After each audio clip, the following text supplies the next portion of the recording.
It is time to get your predictions in for the Spanish Grand Prix, a Grand Prix which isn't usually known for the most exciting races in the world. So potentially this is a good opportunity for you guys to use one of your 5 optional boosts for this season. Now if you do want to get involved in this prediction series, make sure you follow that link in the top line of the description to get your predictions submitted. But without further ado, let us jump on in to my Spanish Grand Prix predictions for qualifying and the race. So how exactly does this series work? By following that link in the top line of the description, you'll be asked for your top 5 for qualifying, your top 5 for the race, the driver of the day, and then one bold encompassing statement. Now for a full list of rules regarding this series, there is a rules document in the description below as well, but just the main few, you are only allowed to make one submission to this link. And then the submissions will close before the start of Q1. So if you want to wait until the end of FP1, 2 and 3 to make your predictions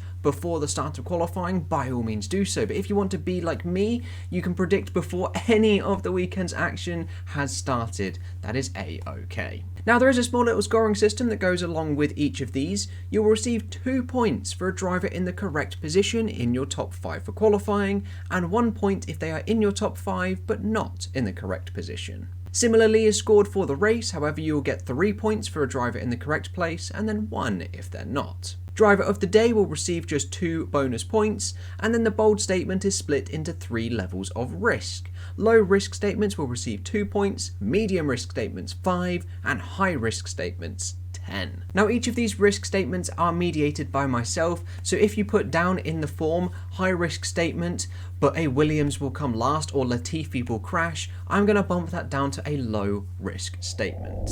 But then conversely, if you do put low risk statement and then something that is really quite high risk, I will bump it up to high risk. So it works both ways, pulling stuff down and moving stuff upwards, sort of creating a level playing field with what everyone else has predicted. However, new for this year is this boost option. You get 5 chances this year to boost your weekend score and double its overall tally. Now we have already had some people use 3 of their 5 boosts already, which means they've only got 2 left for a little under 20 races. Now these boosts are completely optional, so if you want to save them for the slightly more boring races, like Spain for example, or even Monaco in a week's time, then by all means do that. But without further ado, we're now going to jump on into my predictions and my entries into this audience prediction championship for the Spanish Grand Prix. And for qualifying and pole position, I've gone for George Russell. Now straight off the bat, that is a bit of a wild card prediction for me here. George Russell in the Mercedes, the 3rd fastest car at the moment,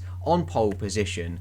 A lot of teams are bringing upgrades, and I do expect Mercedes to bring a significant upgrade, and then hopefully they can unlock an awful lot of the untapped potential that is within that W13. As we know in the Barcelona test, that was admittedly a very long time ago, they were rapid. But equally in that Barcelona test, they weren't actually with their slim side podded car, so I may have shot myself in the foot already by predicting George Russell on pole position. P2, I've gone for Max Verstappen. P3, home hero Carlos Sainz, then P4, Lewis Hamilton, and then P5, Charles Leclerc. So I am counting significantly on Mercedes upgrades actually paying dividends for them and promoting them a little bit further up the grid, hoping that it can become a 3-way battle between Mercedes, Ferrari and Red Bull to be exchanging victories and pole positions every other weekend to make it a 3-way or a 3-team fight even for the drivers and the constructors championships.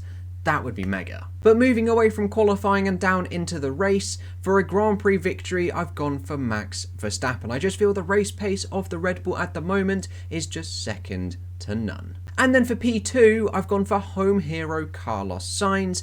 Rounding out the podiums is Charles Leclerc, then George Russell falling down the order from his pole position, hopefully, down in P4, and then Valtteri Bottas in the Alfa Romeo P5. So I have certainly gone for a bit of a wildcard prediction for qualifying and the race, sort of hoping that Mercedes' single lap pace is massively improved, but potentially maybe not their race pace, as I've not even predicted Hamilton to be in the top 5 and then Russell falling down the order. But I have predicted that Sainz should have a better Grand Prix weekend. And then for driver of the day, I've also gone for Carlos Sainz as well. But it could also be Fernando Alonso, as long as both of them have a solid race. it is definitely going to be one of those two drivers. But for my bold statement, I've gone for something that is a bit medium risk, and it is that Sainz won't crash at any point in practice, qualifying, or the race this weekend to have his first clean weekend.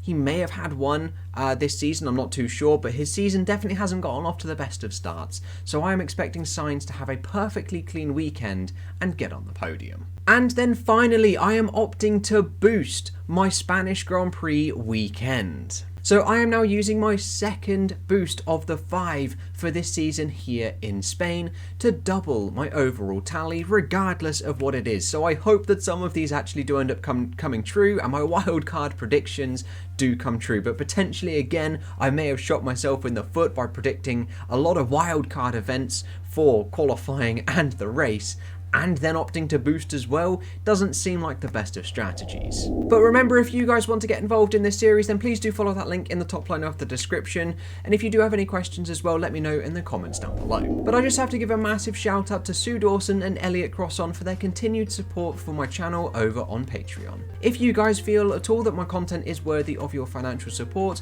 then there are a range of options that are all listed in the description down below. Any form of financial support from yourself towards me will receive a shout out at the end of the videos. So once again, a big thank you goes to Sue Dawson and Elliot Crosson. But that is all I've got for you today, guys. Make sure to follow that link in the top line of the description to get involved, and I'll catch you in the next video with whatever and whenever I decide to make it. I'll see you guys then.